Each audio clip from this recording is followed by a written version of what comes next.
Absolute Flash and the Rogues have to go back to Fort Fox to save Colonel West and stop Thawne before it's too late. Kindtown, Missouri. Wally West walks down a long and lonesome road. Behind him, lightning flashes and thunder rumbles. Grodd pulls himself out of Wally's bag, squeaking in fear and trying to hide beneath Wally's leg. "Hey, what's wrong? It's just some thunder," Wally says softly, trying to soothe his friend. But Grodd shakes his head. "Not just a storm, not just thunder," Grodd thinks, his voice echoing in Wally's mind. Wally bends down. "What do you mean, Grodd? You're freaking me out a bit," Wally thinks back. Grodd leaps up and wraps his arms around Wally's neck, pulling himself into a hug. "Grodd's scared! Grodd wants to go home!" Grodd whispers in Wally's mind. Wally holds him tight. "I know, me too, bud, but we can't. We don't have a home anymore," Wally tells him. Suddenly, the rain begins to pour around them. Wally turns and heads towards a nearby gas station. "Let's get out of the rain and find some food. I'm soaking and starving," Wally tells his friend. He passes by the front window and looks at his reflection for a moment. But when Wally turns away and walks inside, he doesn't realize that his reflection continues to watch him. Inside, the old woman behind the counter eyes the teen with disdain. "Mornin'. Quite the storm," she tells him in annoyance. Wally nods as he steps in front of the counter. "Yeah, it's really coming down," he tells her. Sheepishly, he looks up and asks if it would be possible to loan him some food. I don't have any money or anything, but I'm really hungry and I'm just trying to get home," he says. The woman looks him up and down. "I ain't running no charity here. No money, no food," she grunts at him. Wally nods in sadness. "I was afraid you were gonna say that. Look, I'm really sorry. I don't normally do this," he sighs. Suddenly, energy begins to pulse out of him as he races around the gas station in a blur, grabbing food and drinks. "Hey, what are you? Hey!" the woman yells as Wally keeps apologizing. He turns and races towards the door, but suddenly, his energy zeroes out and he tumbles to the floor as his eyes roll into the back of his head. The armful of food falls to the floor and scatters around him. Shocked, the woman looks over the counter at the boy on the floor. She mutters as she reaches for the phone. Meanwhile, at Fort Fox, Colonel West has been pushed to his knees while a mercenary pushes a pistol into the back of his head. "Kill him," Eleanor Thawne orders, but West shouts for them to wait. She cocks an eyebrow as she pulls the black hood off his head. "Why should I spare you, West? What use are you to me now?" she asks. West looks up at her, explaining that he just wants to save his son and promises to do anything she wants as long as it gets him back safely. Eleanor thinks on it for a moment before nodding to her mercenaries. "Let Colonel West up. He's part of the team after all," she tells them. West stands and motions to the chamber, to the trapped beings in the stasis tubes. "What is this, Thawne?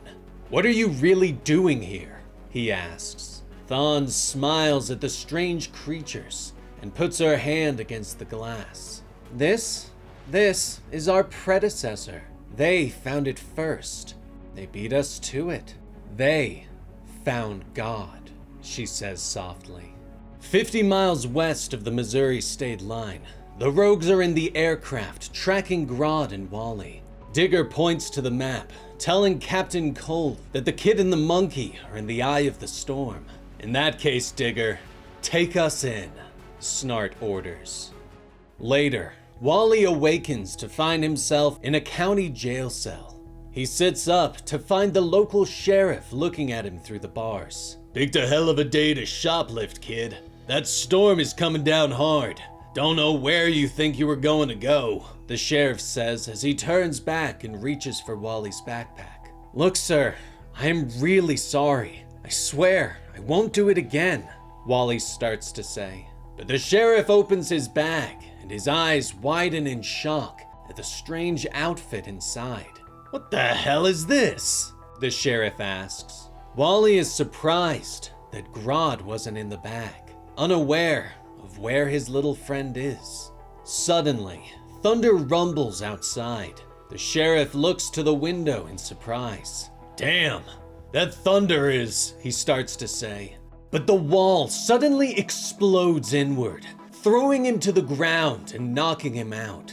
Wally looks up in shock as the rogues step through the debris.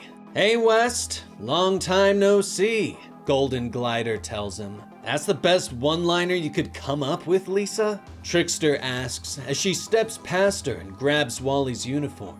"Nice outfit," Trickster notes. The rest of the rogues step forward, prepared for Wally to try and run.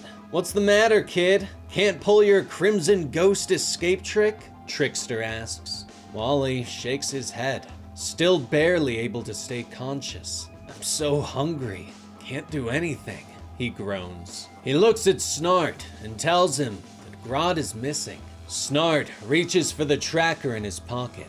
"Here's the deal. We can track Grodd. So how about we get you out of there, and if you promise not to pull anything, we'll find the monkey together, and then get the hell out of this place. What do you say, West?" Snart offers. Wally thinks about it for a moment, before nodding and agreeing to the terms. Snart draws his pistol and freezes the bars of the cell, allowing Lisa to kick them to pieces. Trickster hands Wally his uniform. I'm gonna need a snack," Wally tells them. Outside, the rain and wind pelt the group. Digger checks the tracker and shouts to Snart that Grodd is heading into the eye of the storm. Snart stares at the storm as it seems to grow stronger before their eyes. "We can't go in there. We gotta cut our losses and take the kid back," Snart finally shouts to his team. But Wally shakes his head as he finishes the energy bar that they gave him. "No way! We are not leaving Grodd!" he shouts in anger. Snart cocks an eyebrow at him. "Oh yeah? And what are you gonna do on your own, Kid Flash?" he asks. Suddenly, energy begins to spark around Wally as he takes off in a blur, running towards the storm. "I'm going to save my only friend!" Wally shouts over his shoulder. He begins to push through the storm, the wind slowing him down as he runs against it. "Grodd? Grodd!" Wally shouts from his mind. But suddenly, a bolt of lightning leaps out of the sky and slams into him, knocking Wally across the ground. Wally quickly opens his eyes to find Grodd kneeling next to him. "Wally! Storm Man! Storm Man!" Grodd shouts in Wally's mind. Wally pulls himself up and looks into the swirling storm, shocked to find someone walking towards him. The man's eyes and hands glow with the power of lightning, and he holds a glowing staff aloft. "I am not going back!" the weather wizard shouts. He points the staff and another bolt of lightning leaps down to strike Wally, knocking him away. "Where? Fort Fox? Are you from Project Olympus? I'm from there too. They did this to me. Barry Allen, Wally starts to say. But the wizard bellows in anger and tosses a whirlwind at Wally. "Allen? Barry Allen did this to me!" he roars, another bolt hitting near Wally, tossing him aside again. "How about a little help here, Grodd? Can't you mind zap him or something?" Wally asks. But Grodd shakes his head and cowers. "Grodd's scared," the tiny chimp whispers mentally. The wizard stands over them. "Stay down," he orders. But Wally shakes his head and stands, glaring at the man. "You know, I tried to be nice, and I admit, letting that lightning hit me hurt like hell. But it got me thinking, what if I don't let it hit me? What if I let it inside?" Wally says. Lightning leaps out of the sky again, but this time, Wally allows it to strike him. He takes the energy inside his body and allows it to power his speed. You know what? Suddenly, I'm not so hungry anymore. Wally notes as energy begins to pulse around him, Red lightning cracks off his body as he rushes forward, slamming into the wizard with his fist and knocking him out with one blow. Suddenly, the storm completely stops. The clouds gently push away until the day clears in a matter of moments. No more bad storm, Grodd thinks. Wally nods and agrees. No more bad storm. Behind them, the rogue's vehicle quickly approaches. Wally turns and prepares to run, but Snart jumps out. "Wait! Hold up, kid," he shouts. Wally shakes his head and tells them he's not going back. Snart nods as he looks at his team. "Neither are we," Snart says. Digger looks at him confused. But Snart turns to his team. "We're the weapons now. We can do whatever we want. We can take whatever we want," he explains to them. He turns back to Wally and smiles. "So, how about it, kid? Wanna go rogue?" he asks, and Wally smiles. Keystone University, years ago. Barry Allen pushes open his classroom door and drops a stack of papers on the desk. He looks at his students with a sheepish smile. "Sorry I'm late. A faculty meeting ran over, and despite popular theories of quantum superposition, I cannot yet be in two places at once," he says. None of the students laugh as they stare at him. "What? No points for bad physics jokes? Tough crowd," he says before returning to his lecture on breakthroughs in superconductivity. He turns back to the blackboard, unaware that someone is smiling. Dr. Eleanor Thawne sits in the front row. Later, she knocks and enters Barry's office, asking for a minute of his time.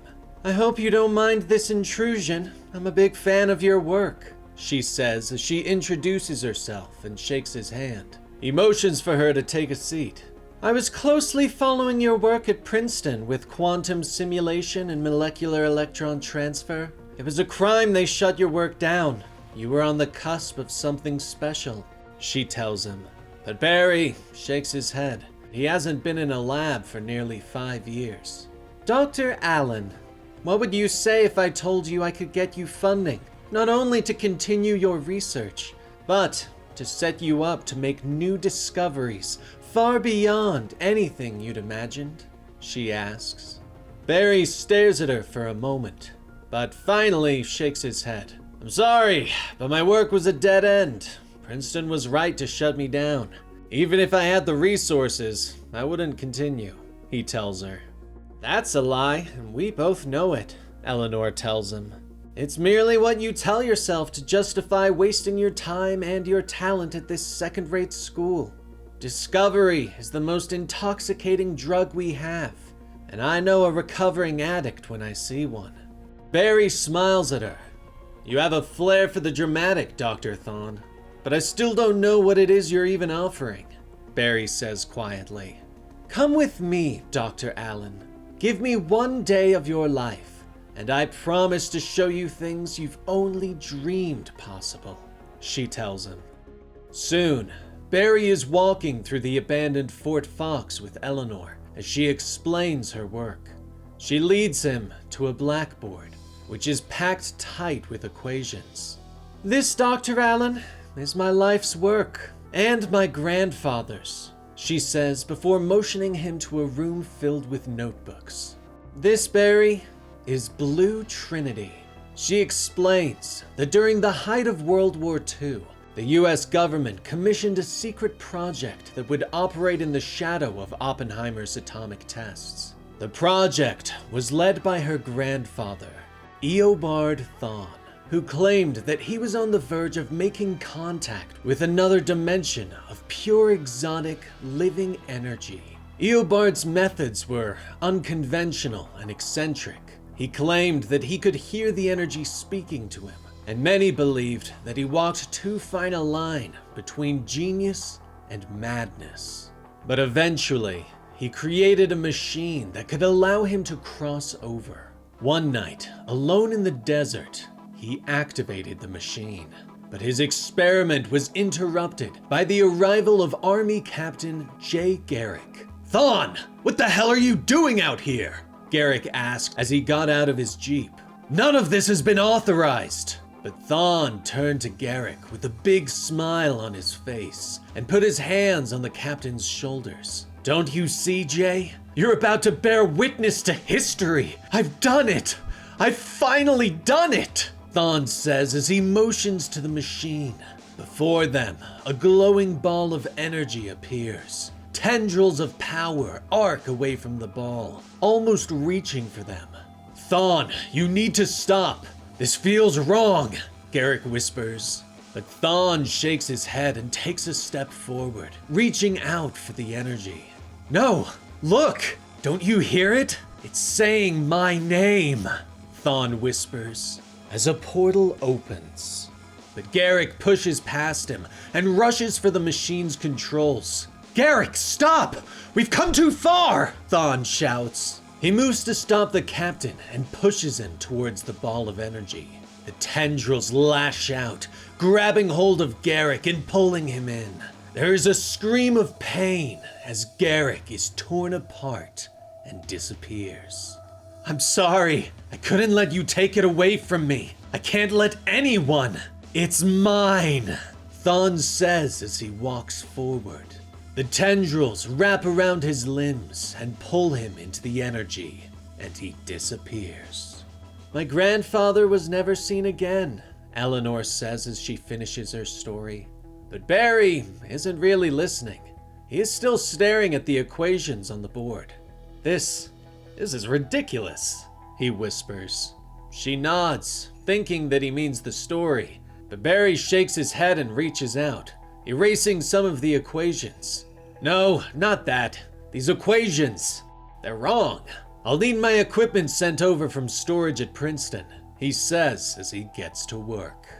2 years later, Barry is putting the finishing touches on the protection suit he has created, but he is interrupted by Eleanor entering his lab and introducing him to Colonel West, explaining that the army will be coming in to fund their new military division on the project. Military? Eleanor, you promised me I'd have autonomy, Barry snaps at her angrily.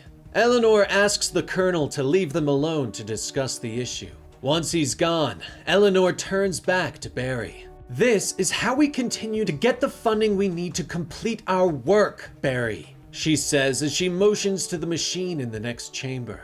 Far beyond what her grandfather had created. What we are doing here is so far beyond what the government can comprehend. We give them a few new toys, and in return, they let us change history. That seems like a small price to pay, she tells him. She motions to the protection suit, asking if Barry is almost done and ready for the first trial. Just fine-tuning the protective gear. I'll be ready to take the team in by the end of the week, he tells her.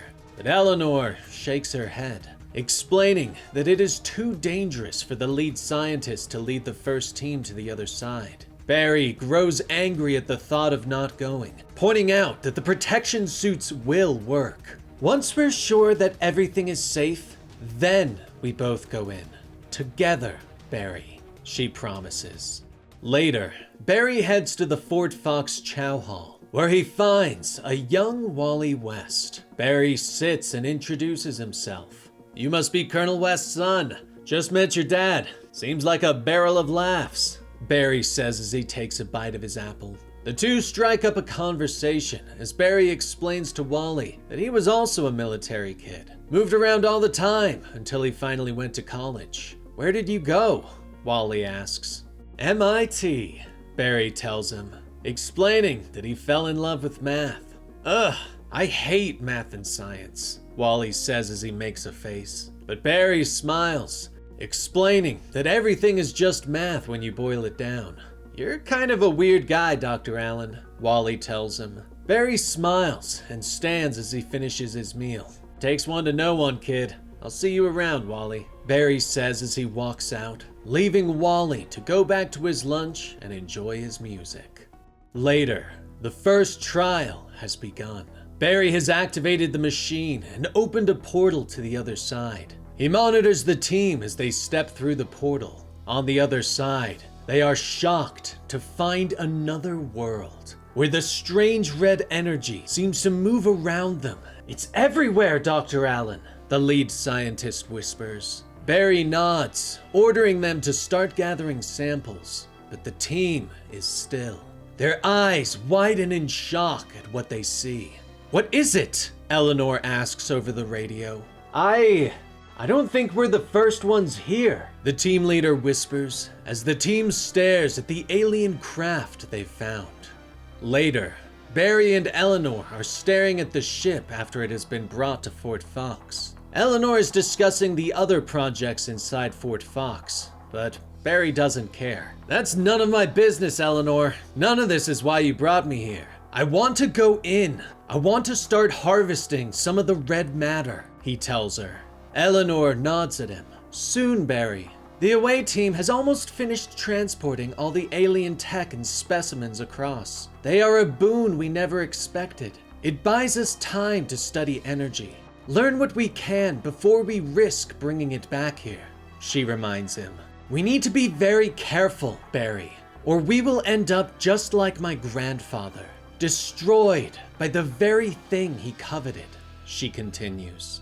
Barry finally nods in agreement and heads back to his lab. He stands in the shadows and stares at the machine. He closes his eyes and rubs his forehead, but suddenly there is a voice whispering his name. Barry looks up as tendrils of the red energy begin to snake around the room, reaching for him. Barry reaches out for it and grazes it with his finger, making contact. His eyes widen and begin to glow, and a being appears before him, wearing one of the protective suits. "Help! Stop! You must stop! Wally! It must be Wally West!" There is suddenly a pop of energy, and the room is silent. Barry is alone once more. The world warps before Wally's eyes. He is staring at a strange red orb that floats before him. Slowly, he steps forward and reaches out his hand. But something comes from the black center of the orb. A ghostly hand reaches for him, and Wally screams. But the world changes again, and Wally is standing before the rogues. Captain Snart cocks an eyebrow at him and repeats his question. "So how about it, kid? Wanna go rogue?" Snart asks. Wally shakes his head and looks around in shock. "You okay? You look like you just saw a ghost," Lisa says as she steps forward. Digger taps Snart on the shoulder.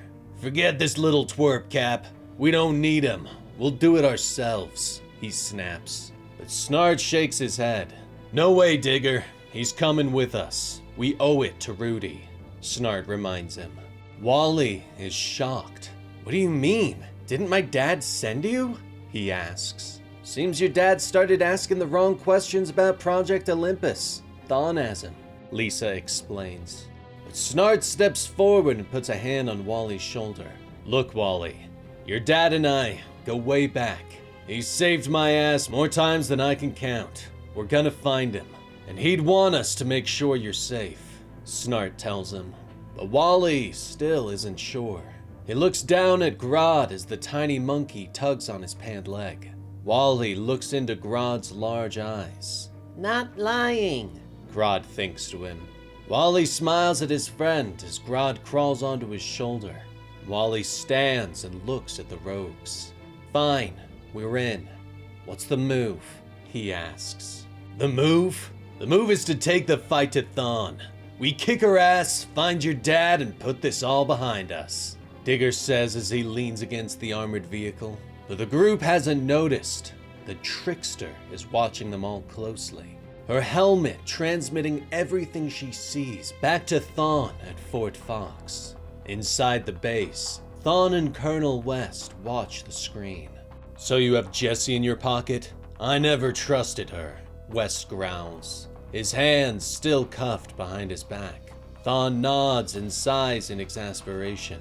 "The others are deluded. I gave them everything, turned them into demigods, and they still have some misguided devotion to you. I don't understand it," she says. West nods, explaining that they survived combat together. worked together during war. We're not just soldiers. They're my brothers and sisters, and you've made them into weapons. And now they're coming for you, he tells her.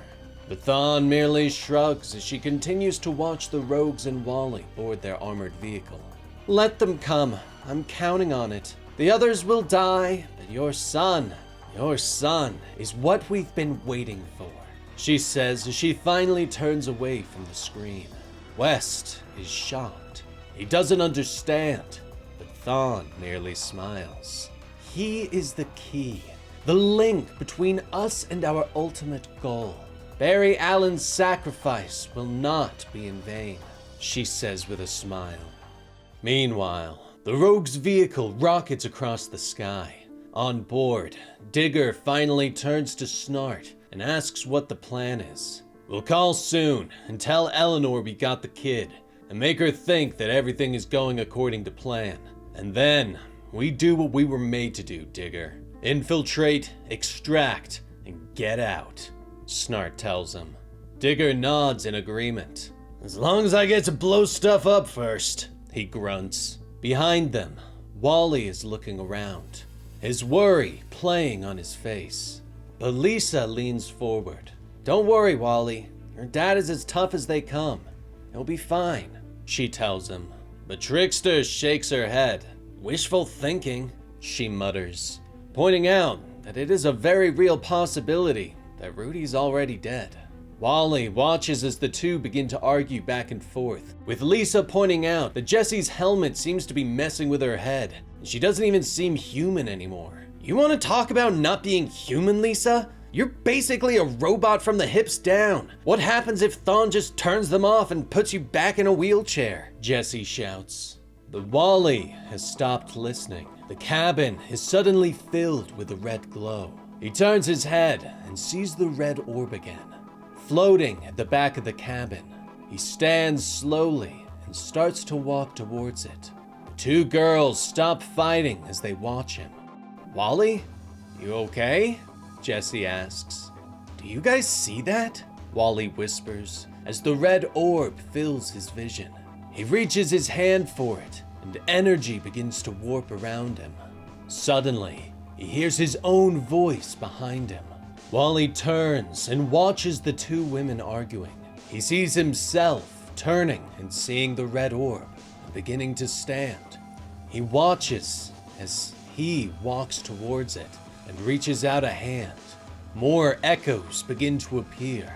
Time begins to repeat around him as the same events play over and over again until the sounds fill the cabin.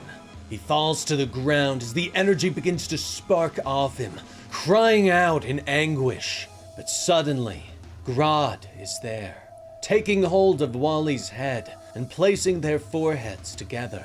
Wally only here. Wally only now, Grodd whispers into his mind. The echoes stop just as suddenly as they began, and Wally collapses to the floor. Only here. Only now, he whispers as Grodd pats him on the shoulder. What the hell is going on back there? Snart snaps from the cockpit. I wish I knew, bro, Lisa tells him. But there isn't time to explain as they get closer to Fort Fox. He taps a button on the control and opens a comm with the base. This is Captain Snart to Olympus Control. Tell Thawne we have the West kid and we are inbound, Snart tells them.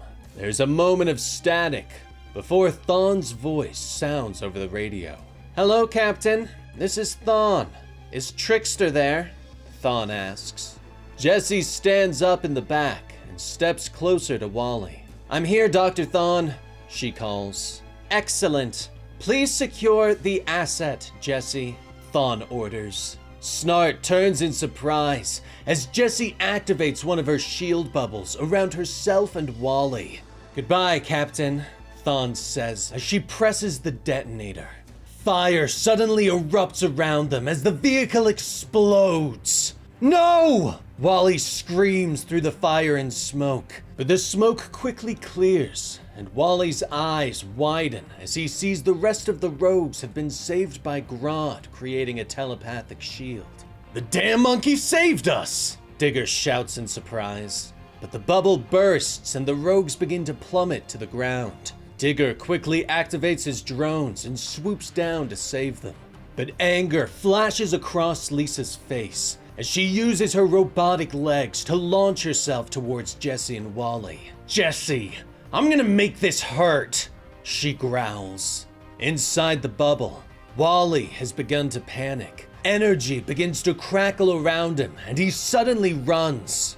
"Let me go!" he yells. The energy snaps out and shatters the bubble shield, tossing Jessie the last few feet to the ground. She reaches out for another toy as she struggles to get back up. "Nice trick," she gasps. But Lisa suddenly flies out of the air and slams into her. She lashes out and kicks Trickster to the ground, knocking her out. "Well, so much for the element of surprise," Lisa groans as Wally, Snart, and Digger join her. Snart hands the unconscious Grodd to Wally. "Grodd saved our asses. Took it out of him though," Snart says. Meanwhile, in Fort Fox, West is struggling against his guards as Thawne leads him deeper into the compound. "Stop this, Eleanor. He's just a boy," West snaps. But Thawne shakes her head, pointing out that Wally has become something more. "Your son is the missing link between my grandfather's work and Barry Allen's," she says as they step into another large chamber. West's eyes widen at the sight of the shifting and pulsing portal that stands in the center of the room. Energy snaps at them, sparking off the walls as Thawne stands before it. "This is what Olympus has been all about. Barry Allen and I built a doorway, and Wally is the key to opening it."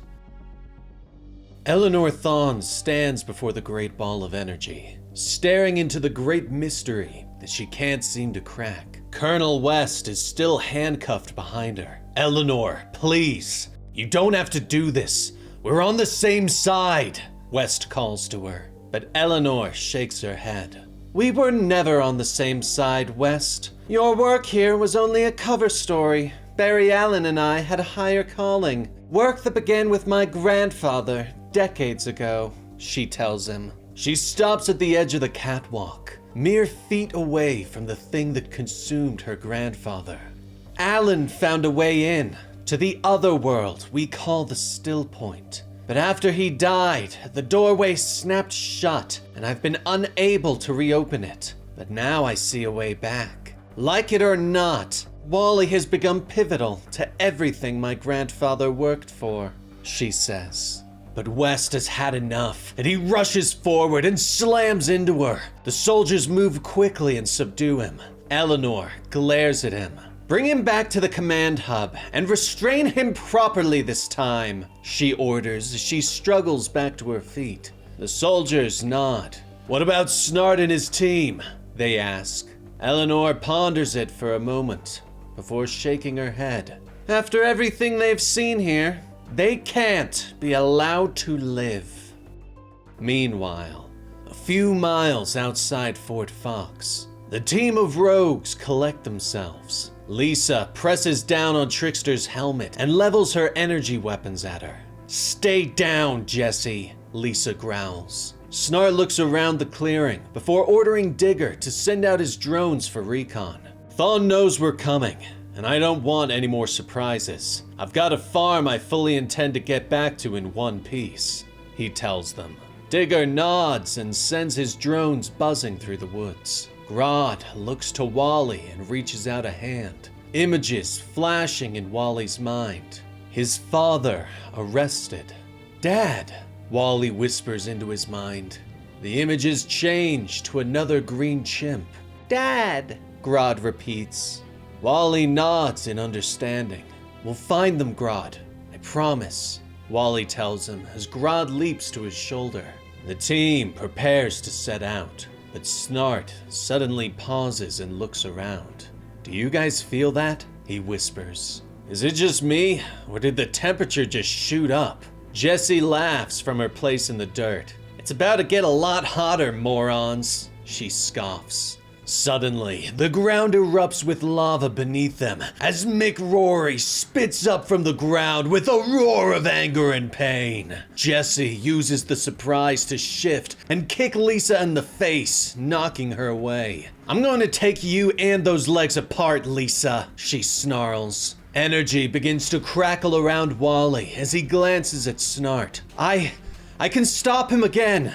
Absorb his power like I did in Central City," he calls. But Snart shakes his head and draws his cold gun, stepping forward and firing a burst of ice. "Not this time, kid. Find your dad, Wally," he snaps as he fires again, drawing Rory's attention, and the rest of the rogues leap into the fight. Wally watches for a moment before finally nodding. The energy begins to spark again as he clutches Grodd to his chest and disappears in a burst of speed. Nearby, Jesse grabs Lisa by the hair and swings her hard into the ground. "Trickster, disengage and follow the boy," Eleanor orders from her place in the command bunker. Jesse nods as she continues to fight with Lisa. "I'm almost done here. Just let me," she growls. "Now, Jesse! We're too close to let petty grudges ruin this," Thawne snaps. Jesse finally nods and activates her power, teleporting away before Lisa can fight back.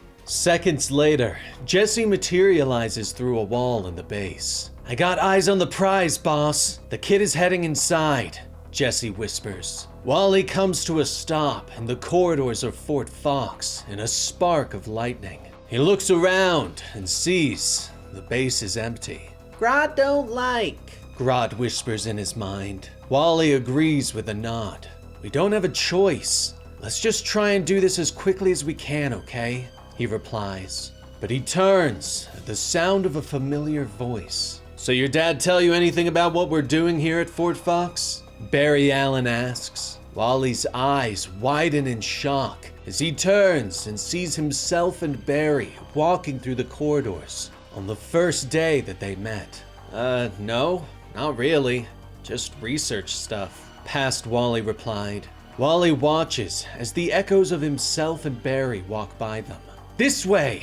he hisses to Grodd, and he begins to follow the echoes. He stops short as another version of himself passes them in the opposite direction, his mask torn and his face bloody. "Dad, are you there? I think I messed up. Bad." This Wally whispers. Another Wally passes him, this one heading in the same direction as the other past Wally and Barry Allen. "Dr. Allen, are you here?" This past Wally shouts. The echoes begin to vibrate through Wally. His mind pulses and energy begins to spark around him. He staggers and reaches for a wall. "Grodd, I don't know what's happening to me. I feel..." Wally gasps.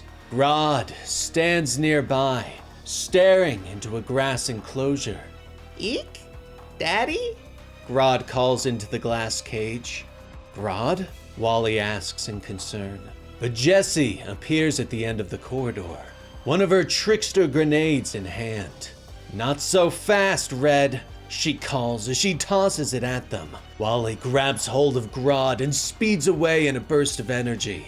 "That's it. Keep him moving," Eleanor calls over the comms. "Get him to Alan's lab. Corner him there and make him feel threatened. His power will do the rest."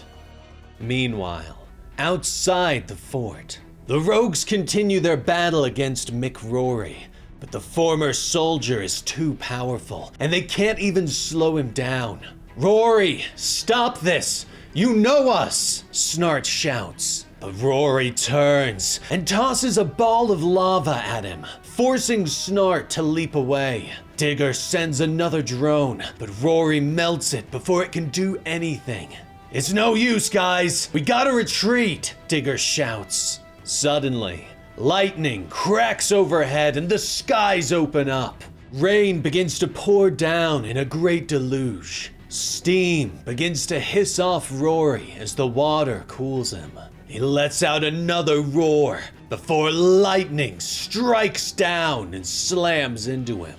The rogues watch as Rory collapses to the ground. the lava and heat dissipating until it reveals the man within, who now lays on the ground, unconscious. The rogues look up as the rain suddenly stops and a man steps from the trees. "Hey guys, what'd I miss?" the weather wizard asks. Meanwhile, inside Fort Fox, Wally comes to a screeching stop within Barry's lab, standing before the great ball of energy. Wally watches as more echoes appear. He watches himself walk into the room, watches father attack Barry Allen, watches Barry tries to help him. Something seems to shift inside the great ball of energy. "Barry?" Wally whispers. The trickster appears at the doorway and tosses another grenade. "Allen's long gone, kid. Time to join him," she shouts. The grenade explodes into a green gas, but Wally zips away from it. "Enough, trickster! Stop it!" he shouts. But Jessie shakes her head and tosses another bomb at Grodd. "Why don't you make me?" she asks. Wally moves in another blur, reaching out for the grenade and snagging it out of the air. He whirls and tosses it back, watching as it explodes in her face. Wally looks down to see if Grodd is safe, but his friend is staring up at the ball of energy in amazement. Wally turns to look and sees a hand reaching through the energy. "Wally!" a voice calls as a hand extends towards him. Wally's eyes widen in a horrified fascination. "Barry?" he whispers. "Wally West!" the voice hisses. "It's me, Barry! I'm here!" Wally shouts as he grabs hold of the hand. The hand tightens around him and pulls him closer, lifting him into the air. Something shaped like a man steps from the void. "Not Barry! Thawne!" the being hisses. Eleanor rushes out of the command room and stares at the energy being that her grandfather has become. "Grandfather?" she shouts. Wally begins to struggle as Thawne steps from the void. "One! There can only be one! Only one!" Thawne snarls. He turns and tosses Wally back inside the ball of energy. Suddenly, Fort Fox is gone.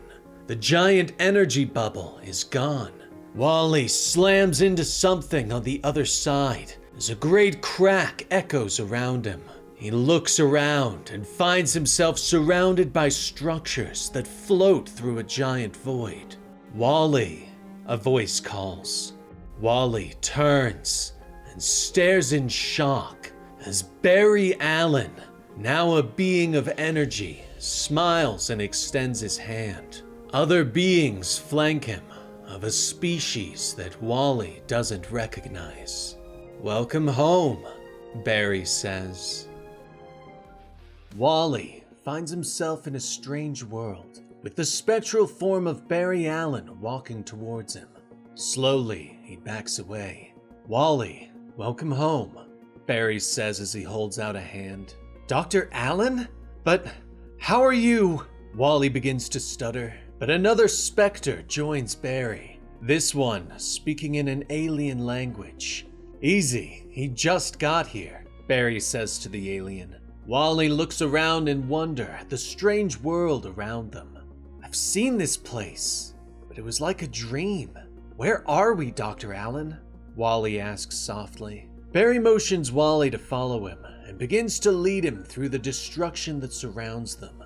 In the distance, Wally can see a great swirling storm, red lightning like when he runs fast, crackling within it. This place, we call it Still Point. Think of it as the eye of a great never-ending storm, Barry tells him. He kneels down and begins to use his finger to draw in the dirt. "This energy all around us is where your power comes from, an energy made of the pure red stuff of life itself. At the start of all things, there was only light. It is pure and perfect. It's all that was and all that can be. And we are here at the center of everything, Barry says as he taps the center of his drawing. Wally just gets angry. This means nothing to me. What are you even talking about? How are you alive here? And what was that thing that escaped into your lab? Wally snaps. He glances to his left as a spectral fish slowly swims up to him midair and burbles in another language. And what the hell is that? Barry smiles and shrugs. I call that one Flish. They are all scientists, like me, Barry tells him, explaining that other scientists have found their way to the still point from their own worlds. And like me, they didn't survive the journey across. Our bodies were destroyed when we opened the portals that led us here. Now, we are trapped here, Barry tells him, explaining that Wally is special because he still has his body. The accident that killed me changed you, Wally. You're connected to this place, but you can't stay here. You have to go home. Meanwhile, back at Fort Fox, Thawne bellows in anger. His body is a rippling merge of energy and flesh, his eyes glowing as red lightning crackles off of him. Home! He roars. Eleanor looks at her grandfather in shock. Grandfather? It's me, Eleanor, she says as she takes a step forward. But Thawne cannot hear her. One! Only one! He bellows. The energy surges off of him and destroys the lab, but Trickster is there, shielding both herself and Eleanor. No, this can't be him. This can't be what it's all been about, Eleanor whispers. Doesn't matter now. We need to get as far away from that thing as we can, Trickster snaps at her. Outside the lab, the rogues are pushing forward as all the scientists and soldiers rush past them, fleeing quickly. Let's get inside, Snart orders his squad as they head inside, Digger's drone scouting ahead. I don't like this, Snart whispers. Meanwhile, back in the lab, Eleanor and Trickster stumble back as more debris slams against Trickster's shield. If I can get to Alan's lab, I might be able to reopen the gateway, Trickster suggests. Eleanor shakes her head as another wave of energy hits them. Soon, there's not going to be any of Alan's equipment left, she snaps. But the doors to the lab fling open and the rogues rush in. Digger's drones begin to buzz around Thawne's head, and he roars at the annoying distraction. We'll draw that thing away. Just hurry up and do what you need to do, Jesse, Snart shouts. Meanwhile, in the still point, Wally is still following Barry and his new spectral friends. Like you, Eobard Thawne and Jay Garrick must have been changed by this place, Wally. Not destroyed like the three of us were, Barry says as he leads Wally to the bones of a fallen service member. We were not the first to find this place. Many others from many worlds. But Thawne and Garrick, when they crossed over, they didn't die. At least, not right away, Barry says sadly as they look at the bones. It must have been torture trapped here alone for so long. It's no wonder Eobard succumbed. He continues to lead Wally on. Eventually, they come to a dark hole in the surface of the world. Inside, Wally can see a dark ball of spinning energy. Garrick must have resisted this, but Thawne couldn't. He went down there and, well, you saw what he became. Wally stares at the ball of energy. He can feel himself drawn to it. What is it? Wally whispers. Barry shrugs, telling him about a scientist named Schwarzschild. He helped provide the first solution to Einstein's gravitational field equations. But that genius came at a cost. He was damned, and after World War I, he contracted a disease that ate away at his skin. Because there's a cost to everything, Wally finishes for him. You're afraid I've become damned too. Barry looks at Wally, asking how he knew he was going to say that. I just remembered this conversation. We had it already. Or, well, I saw that we would, Wally tells him. Come, let's get away from that. It'll start to work its way into you, making it harder to resist. He says as he leads him away. You must understand, Wally. Everything I've told you is very theoretical. My new friends and I are still working everything out. But when we solve it, we will send you home, Barry promises. Wally looks around in defeat. But what if you can't find a way to open that portal again? What if I end up like Garrick? Or worse, what if I become like Thawne? Wally asks. Back at Fort Fox, the soldiers guarding Colonel West are watching the monster attack on the security monitors. This is messed up, man. We gotta get out of here, one guard says as he rushes to the door. West looks at the remaining guard.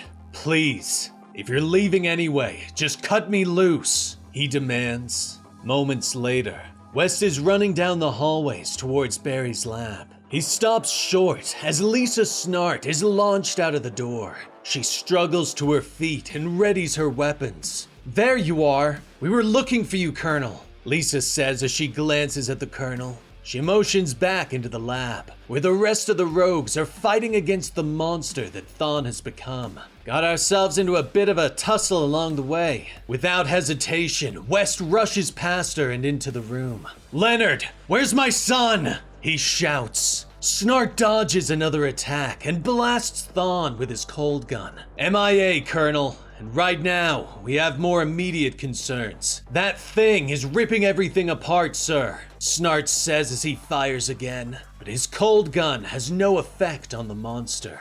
Trickster double-crossed us, but even she knows how bad this is. She's in there trying to open the door and send this thing back to wherever the hell it crawled out of, Snart shouts. Thawne suddenly turns its golden eyes on Snart and charges towards him, but Lisa flies in front of the attack. Get out of here, Leonard, she shouts as she rushes towards the monster, her golden weapons charged. But Thawne knocks her away. She careens through the air towards Digger and West, who reaches out to catch her. But something is wrong. The energy that surrounds Thawne is pulling her back. Her golden legs spark as Digger tries to hold on to her. No, not my legs, Lisa whispers with tears in her eyes as she feels the robotic legs being pulled away. Nearby, Jessie is still trying to activate the portal. I think I have it, she shouts as the portal sparks to life. Energy suddenly rips through the door, tossing the rogues to the ground. Do you feel that? Something's, Digger stammers as he struggles to his feet. They all look to the portal as Wally West suddenly appears, the red energy crackling off his body, and he glares at the monster. Enough, Thawne! I've seen what you are, and I'm done running, he shouts, prepared for a fight. Wally stands ready, the red energy sparking around him. At the other end of the lab, Thawne pulls himself free of the rubble, his monstrous eyes narrowed at Wally. Wally is afraid, but he doesn't run. Only one! Thawne roars and charges forward. Energy sparks between them as Wally rushes to meet him. He channels the energy that pulses around him, surging it down into his fist. The blow sounds like a thunderclap that echoes through Fort Fox, shaking the walls to their very foundation. Meanwhile, little Grodd is moving through the lab until he finally finds the door he's looking for. A lab tech suddenly rushes past him, but Grodd stops him with his mind. Badman, stop! Grodd orders. The man stops mid-stride. His body shakes as he fights the new commands that take over his brain. Slowly, he moves and opens the door lock with his palm. Badman, sleep, Grodd orders, allowing the man to drop to the floor. Grodd moves into the room, searching the cages for his dad. Grodd? His father thinks, placing a hand against the glass. Grodd moves to his father's cage and places his forehead against the glass. Grodd not alone, he thinks gently. His father nods. Grodd not alone, he agrees. Back in the main lab, The smoke begins to clear, revealing everyone protected by Trickster's shield bubbles. "This makes us even, Snart?" she calls. Snart glares at her for a moment. "Almost," he growls. The shields drop and Colonel West moves to find Wally. He breathes a sigh of relief as Wally pulls himself from the rubble. "Dad?" The teen gasps as he runs and hugs his father. Colonel West pulls away and stares at his son. "I'm sorry, Wally. I'm sorry for everything.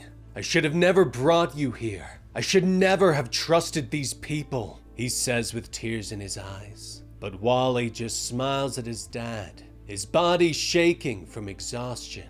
"It's okay, Dad. Did you see what I did?" he asks with a smile. Colonel West nods and pulls his son into another hug. "I saw. You are incredible, son," he whispers. But suddenly, the rubble shifts around them. They both turn and watch in horror as Thawne pulls himself from the rubble. "Wally!" The monster rumbles. Energy sparks around him and he suddenly races away. "Only one!" Thawne roars. Wally starts to pull away from his father. "I'll get him," he promises. But West stops his son. "What? You can't," he says. Wally turns back to his father. "I have to, Dad. This is what I'm here for," he says before racing away. Colonel West stares after his son for a moment before turning back to the battered rogues. "Digger, Trickster, how mobile can you get us?" he asks. Meanwhile, Thawne races outside of Fort Fox, his speed causing buildings to shatter in his passing. Wally puts on a burst and follows behind, shouting for Thawne to stop. "You're destroying everything!" Wally shouts as he leaps into the air and slams at Thawne from behind, bringing the monster down. Wally bounces to the ground. Quickly, he tries to pick himself back up, but Thawne's hand snaps out and grabs Wally by the throat. Wally gasps as Thawne lifts him into the air and slams him hard into the ground. "There can only be one, boy!" Thawne snarls as he slams his fist into Wally, cracking the ground beneath him. "I saw God! He spoke to me in the darkness. He said I was the one. I am Alpha, and I am Omega!" Thawne bellows. He raises his fist to strike again, but turns as a blast of ice slams into him. Nearby, the rogues stand ready. Flying above, Trickster sits on the back of one of Digger's drones. "Keep this thing steady, Digger!" she shouts as she taps buttons on her laptop. She tosses down 2 spheres and taps a button, activating the portal that Eleanor and Barry created. The portal opens wide, energy spilling out and into the world. "What are you doing?" Thawne roars as the portal begins to suck him in, but he slams his claws into the ground, refusing to move. Slowly clawing his way free, Snart raises his blaster and fires, ice shards slamming into the monster. But Colonel West knows that's not enough. He turns to his son. "I'm sorry, Wally. Sorry I wasn't a better father. I love you, son," he whispers as he turns away. Wally's eyes widen as he realizes what his father is about to do. "Dad, no!" he shouts as Colonel West charges forward, slamming his full body weight into Thawne and forcing him back into the portal. "Dad!" Wally screams as he staggers to his feet. He rushes forward, but he's not fast enough. The portal closes with a crack before he can reach it. "Dad!" Wally shouts as he falls to his knees. He turns back to the rogues. "Open it! Open it now!" he yells, but Digger shakes his head. "Sorry, kid. No can do. promised your dad, he says softly.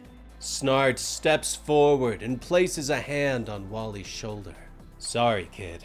It's how it had to go. Can't ever let that thing get free again.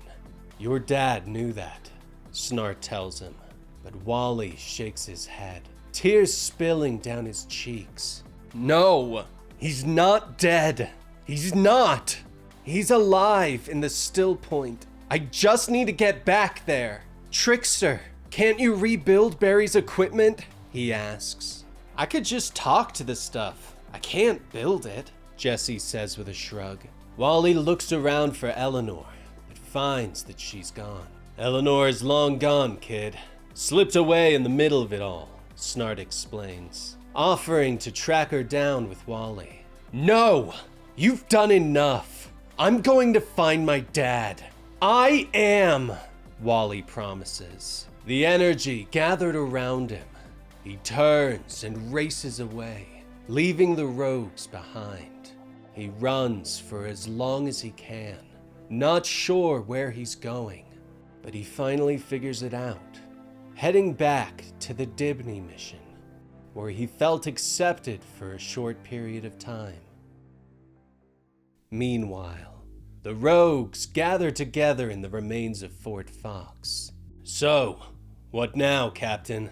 Digger asks as he salvages several drones. Snart looks around at his teammates. We load up this spare gear, and then we get as far away from here as we can, Digger. As far as I'm concerned, we just became free agents. Meanwhile, Grodd has escaped with his father. The two lab monkeys move through the forest until they come to a hill overlooking the city below. Grodd's father stops as he stares down at the city. Why Dada stop? Grodd questions. Dada see more men, his father explains. He looks at young Grodd. All men bad, all men pay.